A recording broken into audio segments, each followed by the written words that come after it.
Remember when WWE wrestlers used to look and feel larger than life? You had guys like Hulk Hogan, Ultimate Warrior, Batista, Lesnar, Cena, and even the guys in the mid-card had frames that made them feel different from normal human beings. You looked at them and knew that the people in the ring are on a different level than us mere mortals. It felt like they came from a different planet. But today, most of the roster looks like guys you'd run into during a trip to Walmart.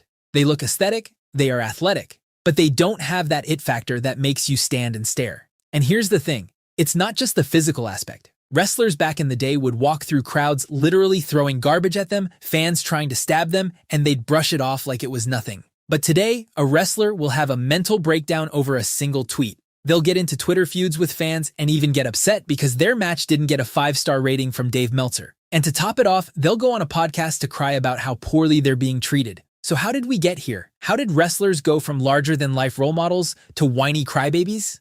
Well, as someone who's been watching wrestling for almost 30 years, I've noticed there are 4 key reasons why WWE wrestlers have become so soft today, both physically and mentally. Let's start with the most visible part of the problem, the physique. Back in the 80s and early 90s, WWE was genuinely a land of giants. The guys who wanted to break into the business weren't coming from drama school or backyard wrestling setups. They were former bodybuilders, powerlifters, or bouncers at nightclubs. They already had the size, they already had the presence, and then they built larger-than-life characters on top of that. Hulk Hogan looked like a comic book superhero brought to life. Rick Rude had an upper body of a Greek god. Scott Steiner in his prime looked like someone had inflated a human being with a bicycle pump. Macho Man, Triple H, and even the guys in the mid-card had physiques that made them look like they were from a different universe. Teenagers and young men around the world idolized them. They were pinning these guys' photos on their walls. Not because they were great technical wrestlers, but because they represented the kind of superhero physique they wished to achieve. Now, was there a cost to all of this? Absolutely. It's no secret that steroids were the engine running underneath the entire machine. The 1992 steroid trial put Vince McMahon himself in the courtroom and nearly brought the whole company down. And yet, even after that, even with a wellness policy in place, the culture didn't dramatically shift overnight. You still had Brock Lesnar arriving in 2002 looking like a freak. You had Batista in 2005 looking like he was assembled in a lab. Even guys in the mid-card and undercard were carrying enough muscle to make the average man feel intimidated just by standing next to them. The real turning point came after 2 tragedies shook the wrestling world in the mid-2000s. Eddie Guerrero passed away in November 2005, and then the Chris Benoit incident happened in June 2007. 2 back-to-back tragedies that put WWE under a microscope unlike anything they'd faced before. Steroid culture, substance abuse, the physical toll of the lifestyle, all of it suddenly became impossible to ignore. Vince tightened the wellness policy. Testing became more rigorous, and the physical template of what a wrestler looked like began to shift almost immediately. But here's where it gets more complicated, because the steroid crackdown wasn't the only thing changing the look of the roster. The entire world of wrestling was changing too. The previous generation of WWE stars came in with backgrounds in physical disciplines like football, amateur wrestling, bodybuilding, powerlifting. They understood their body as a tool that needed to be built and maintained. But around the late 90s and into the 2000s with the rise of the internet, a different kind of wrestling fans started making their way onto the roster. Indie promotions like Ring of Honor were producing wrestlers who had grown up watching wrestling and taught themselves the craft in backyards and bingo halls. Guys like CM Punk, Daniel Bryan, Seth Rollins, genuinely talented performers, among the best the industry has ever produced when it comes to in-ring work. But their entire development was built around moves and match quality, not physique, not the larger-than-life visual presentation that had always been part of the WWE package. And when these guys started rising to the top of the card, the template changed with them. Today's top stars look like elite CrossFit athletes. They're lean, conditioned, and fast. However, they're not physically intimidating in the way that Lesnar or Batista or even a mid-card guy from 1998 was. But here's the part that makes this even more tragic. You'd think that removing the steroids, cleaning up the lifestyle, would at least result in healthier wrestlers with longer careers, right? However, that's not what's happening. Look at the injury list over just the past couple of years. Seth Rollins out for months, Bronson Reed, Braun Breaker, Liv Morgan. Injuries are happening at a rate that would seem alarming even by the standards of the 80s and 90s. The era we're told was the dangerous one. So why is that? Well, a big part of the answer is house shows, or more accurately, the near-complete disappearance of them.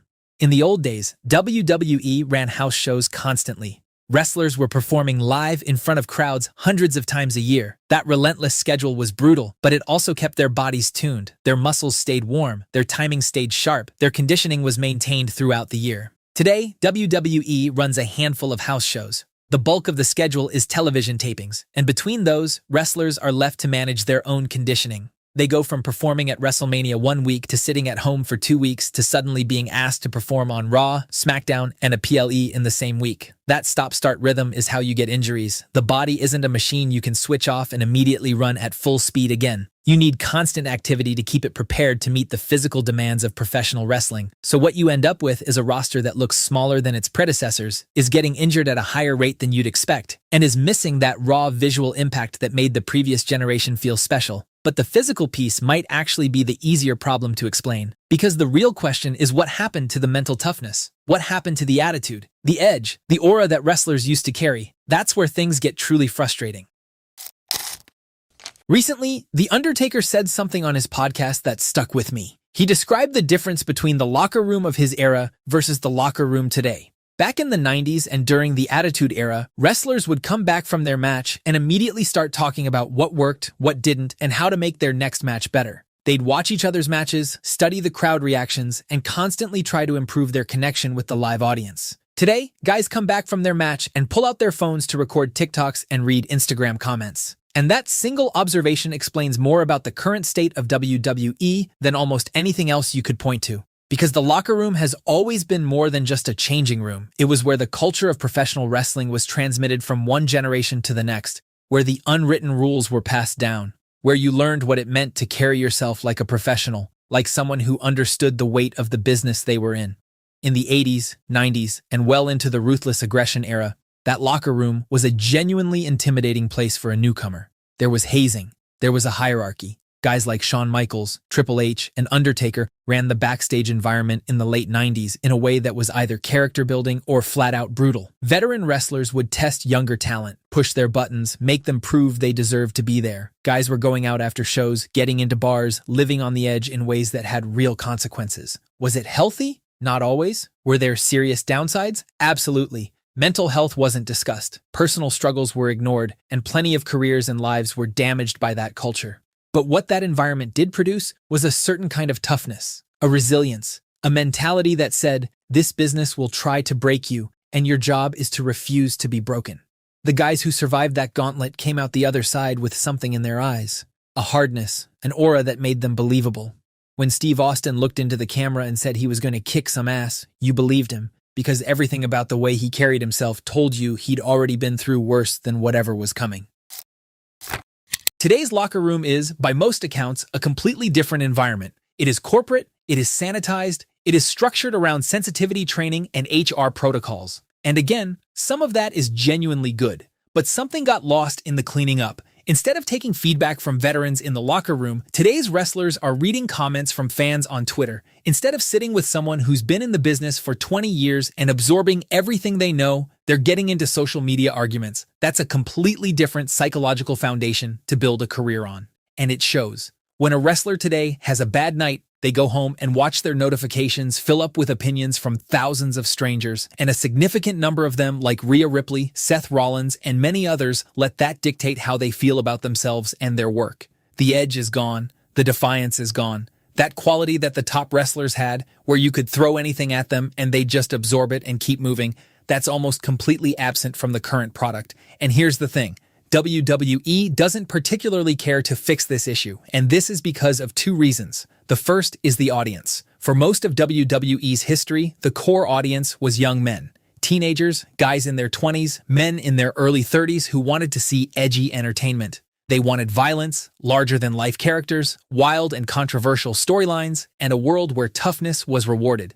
Today, WWE's audience is much more evenly split between men and women, and by some measures trends toward more female viewership than male. The characters, the storytelling, the tone, all of it is adjusted to appeal to a broader, more diverse audience, which often means softening the edges that used to make the product feel raw and unpredictable. But the second reason is even more crucial. In the era of Hogan, Austin, Rock, and Cena, WWE's business model was built around star power. Those individuals were the attraction. People bought tickets to see Stone Cold Steve Austin kick Vince McMahon's ass. They tuned in to see what The Rock would say this week. The star was the product, which meant WWE had every incentive in the world to make those stars feel and look as large and mythical as possible. Their mystique directly translated into revenue. That model has quietly been replaced by something entirely different. Today, WWE itself is the attraction. When the brand is bigger than the stars, you don't need larger-than-life characters anymore. You need reliable, consistent, interchangeable performers who fit into the template. Entrance music starts to sound generic. Characters go from being polarizing to bland. Feuds and stories go from prioritizing long-term investment to short-term engagement. Everything becomes about this week's show, not about building someone into a legend over years, and you can see the consequences of that thinking everywhere. Every wrestler feels the same. Every show feels the same. They've even managed to strip out the novelty of WrestleMania itself. There was a time when WrestleMania was genuinely special. It was the biggest night of the year, the culmination of everything. The show where careers were made and moments were burned into your memory permanently. Now it's just another show on the card that takes place in April. The wrestlers aren't soft because the talent pool got weaker.